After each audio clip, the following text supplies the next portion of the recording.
Umshumayeli uMvubu lo okhulumayo wasemthonjeni okuphila. Umamngcobo lo makhelwane wamshumayeli uMvubu. Igama lami nguNela kaMthembu wakhona leMthwalume.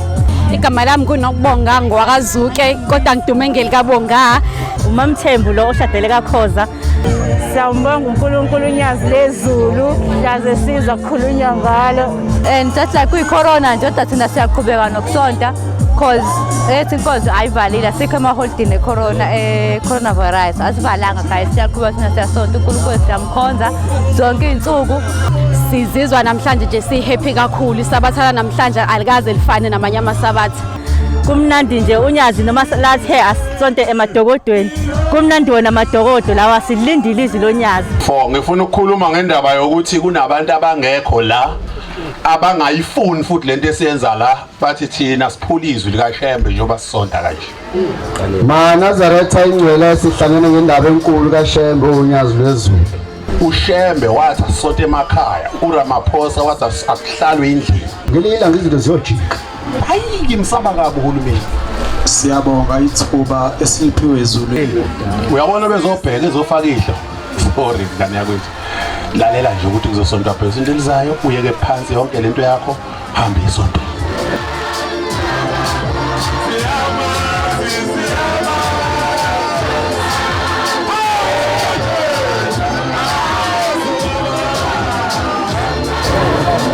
Namhlanje sila emzini kaMvubu la kuzalwa khona umshumayeli. Kunenkonzo yesabatha njengoba kune lockdown umhlaba wonke. uThixo wethu omuhle unyazi lwezulu wathi konke asikwenzele emakhaya. Sithandaze emakhaya nenkonzo siyibambele emakhaya ngokuhlonipha uhulumeni. Namhlanje na-ke siyalandela-ke zonke indawo, siyaphuma singena emzini yabantu siwumthombo wokuphila. Silandela izwi esalithunywa inkosi, yathi inkosi asiyigadele abantu bayo bangalahleki.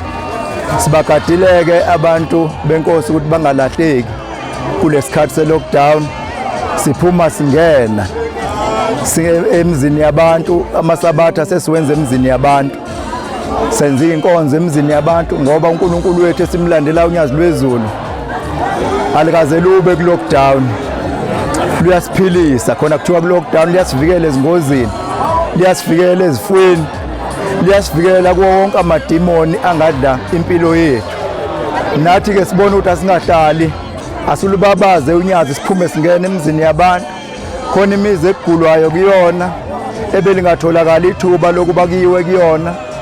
Namhlanje sesikwazi ukugijima emzini yabantu siyobiza uNkulunkulu wethu, simuze umuntu esethi hayi sengiphilile kwafika inkonzo yonyazi ngase ngiyaphila. Olayo